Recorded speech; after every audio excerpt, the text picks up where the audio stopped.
कैसे हैं आप? अच्छे होंगे। देखिए, आज के वीडियो में मैं आपको एक महत्वपूर्ण इंपॉर्टेंट टॉपिक पर डिस्कस करने जा रहा हूँ। वो है मेंडल्स लॉज ऑफ इनहेरिटेंस और मेंडलिज्म। ये मेंडलिज्म जो है आपको क्लास 10th और क्लास 12 के बायोलॉजी दोनों में इंपॉर्टेंट चैप्टर है। और इस बार एग्जामिनेशन में ये क्लास 10th में तो इससे क्वेश्चन आएंगे ही और क्लास 12 में भी इससे क्वेश्चन आएंगे। तो सवाल ये उत्पन्न होता है कि मेंडलिज्म से क्या क्या चीज़ें आपको पढ़नी है। तो पहला तो आपको याद रखना होगा कि मेंडल ने किस पौधे पर एक्सपेरिमेंट किया था, उसका scientific name, what was the reason for selection of pea plant by the Mendel and the name of experiment perform by the Mendel. Mendel के दो एक्सपेरिमेंट थे जिसमें मोनोहाइब्रिड क्रॉस या वन जीन इनहेरिटेंस था और दूसरा एक्सपेरिमेंट था dihybrid cross या टू जीन इनहेरिटेंस था। तो यहाँ पर जानने से पहले कुछ चीज़ों को आपको ध्यान में रखना होगा कि एक क्वेश्चन बार बार सीबीएसई बोर्ड में अक्सर 2 नंबर के क्वेश्चन पूछ दी जाती है। Why Mendel was lucky for selection of pea plant. Mendel ने अपने एक्सपेरिमेंट में पी प्लांट को ही क्यों लिया या उसमें इसको सफलता क्यों मिली।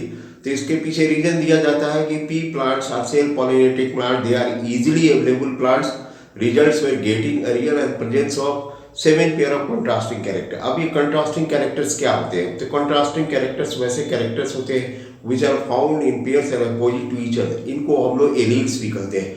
मेंडल ने अपने एक्सपेरिमेंट में 7 पेयर ऑफ कंट्रास्टिंग कैरेक्टर को सिलेक्ट किया था, जिसमें एक था stem height, flower position, flower colour, उसके बाद pod shape, pod colour, seed shape, seed colour इत्यादि।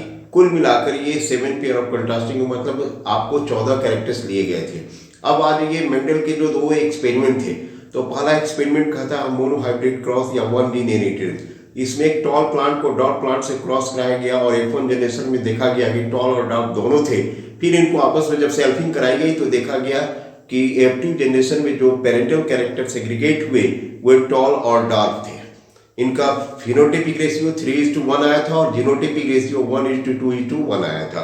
अब अगर हम डाईहाइब्रिड क्रॉस की बात करते हैं तो डाईहाइब्रिड क्रॉस में राउंड येलो सीडेड प्लांट को रिंकल ग्रीन सीडेड प्लांट से क्रॉस कराया गया तो F1 जनरेशन में देखा गया कि राउंड येलो सीड आए और रिंकल ग्रीन भी मौजूद थे लेकिन वो रिसेसिव थे। जब इनको आपस में सेल्फिंग कराई गई तो F2 जनरेशन में round yellow, round green, wrinkle yellow और रिंकल ग्रीन ये 9:3:1 के रेशियो में आए। अब आपको याद रखिएगा यहाँ पर डाईहाइब्रिड क्रॉस के फिनोटाइपिक रेशियो और जीनोटाइपिक रेशियो दोनों को देखना है। जीनोटाइपिक रेशियो थोड़ा लंबा है लेकिन उसको चेकर बोर्ड की सहायता से आप आसानी से कैलकुलेट कर सकते हैं, जिसका रेशियो आता है 1:2:2:4:1:1:2:1। ये कैसे आता है ये आप आपको कैलकुलेट करके दिखाते हैं। अब देखिए, सबसे पहली बात है कि मेंडल्स के जो नियम दिए गए थे तो उसको लॉज ऑफ इनहेरिटेंस या लॉज ऑफ हेरिडिटी कहा जाता है। तो मेंडल ने मोनोहाइब्रिड एंड डाईहाइब्रिड क्रॉस के आधार पर जो अपने नियम दिए थे उस नियम में था, एक है लॉ ऑफ डोमिनेंस, दूसरा लॉ ऑफ सेग्रीगेशन और तीसरा लॉ ऑफ इंडिपेंडेंट असॉर्टमेंट। ध्यान से देखिएगा, लॉ ऑफ डोमिनेंस जो मोनोहाइब्रिड क्रॉस से ही डिराइव किया गया है। यहाँ पर कहता है कि डोमिनेंट कैरेक्टर हमेशा F1 जनरेशन में एक्सप्रेस होते हैं। लॉ ऑफ सेग्रीगेशन क्या है? तो law of segregation dihybrid cross से लिया गया। ये नियम बताता है कि पेरेंटल कैरेक्टर F2 जनरेशन में सेग्रीगेट होते हैं। तीसरा जो नियम था वो नियम बहुत ही महत्वपूर्ण नियम है जिसको हम लोग लॉ ऑफ इंडिपेंडेंट असॉर्टमेंट कहते हैं। दूसरे शब्दों में आप ये कह सकते हैं कि लॉ ऑफ इंडिपेंडेंट असॉर्टमेंट जो है लॉ ऑफ सेग्रीगेशन का ही मॉडिफाइड रूप है। इसमें क्या होता है कि जैसे उदाहरण के लिए राउंड येलो और रिंकल ग्रीन सीडेड प्लांट्स जो पेरेंट्स के रूप में लिए गए उनको जब आपस में क्रॉस कराया गया तो F1 जनरेशन में राउंड येलो, रिंकल ग्रीन दोनों आए, लेकिन रिंकल ग्रीन के ऊपर राउंड येलो जो है डोमिनेंट था। फिर इन पौधों को आपस में सेल्फिंग कराई गई या सेल्फ पॉलिनेशन कराया गया तो F2 जनरेशन में इनका रेशियो हुआ round yellow, round green, wrinkle yellow और रिंकल ग्रीन। इनका रेशियो था 9:3:1। कहने का मतलब हुआ कि law of independent assortment is nothing but it is the modified form of law of segregation. कभी कभी क्वेश्चन पूछ देते हैं आप बोर्ड में, सीबीएसई एग्जाम में आते हैं क्वेश्चन कि justify your statement that law of independent assortment is modified form of law of segregation.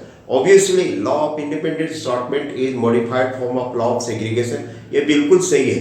तो इसके आधार पर हम देखते हैं कि इससे जो क्वेश्चंस बनते हैं उसमें आपको ध्यान देना होगा कि पेरेंट का जीनोटाइप लिखने के तरीके आपके होने चाहिए। पहले डोमिनेंट को लिखते हैं, उसके बाद रिसेसिव को लिखते हैं। अगर रिसेसिव कैरेक्टर पहला है तभी आपको डोमिनेंट को पहले लिखना होगा।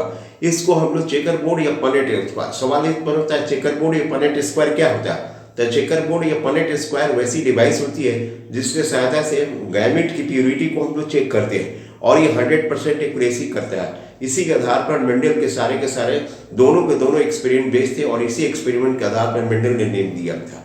तो उम्मीद है मेरी बातें आपको समझ में आ गई होगी कि मेंडल्स जो आपका चैप्टर है मेंडल्स लॉ ऑफ ऑपरेटिव या लॉ ऑफ इनहेरिटेंस, इस चैप्टर से आपको बोर्ड एग्जामिनेशन में क्या क्या क्वेश्चन पूछे जा सकते हैं। आप एनसीईआरटी की किताब को एनालाइज कीजिए, इन टेक्स्ट में जो भी कुछ चीजें दी गई उसको समझने की कोशिश कीजिए। हाँ, इस पर एक क्वेश्चन डायरेक्ट पूछा जाता है कि आपको सपोज कीजिए कि ये toll inflated pod bearing plant was crossed with dark constricted pod bearing plant, point out to active generation with the help of checkerboard और परेट स्क्वायर। कुछ नहीं, आपको उसका जीनोटाइप लिख देना है, उससे गैमीट बनानी है, क्रॉस कराना है, F1 जनरेशन है, फिर आपस में सेल्फिंग करानी है, F2 जनरेशन दिखाना है और रिजल्ट को दिखाना है। इसी तरह से फाइनली आएगा। उम्मीद है मेरी वीडियो ये पसंद आई होगी। लाइक कीजिए, शेयर कीजिए, सब्सक्राइब कीजिए। फिर अगले वीडियो में हम लोग बात करेंगे। Thank you very much.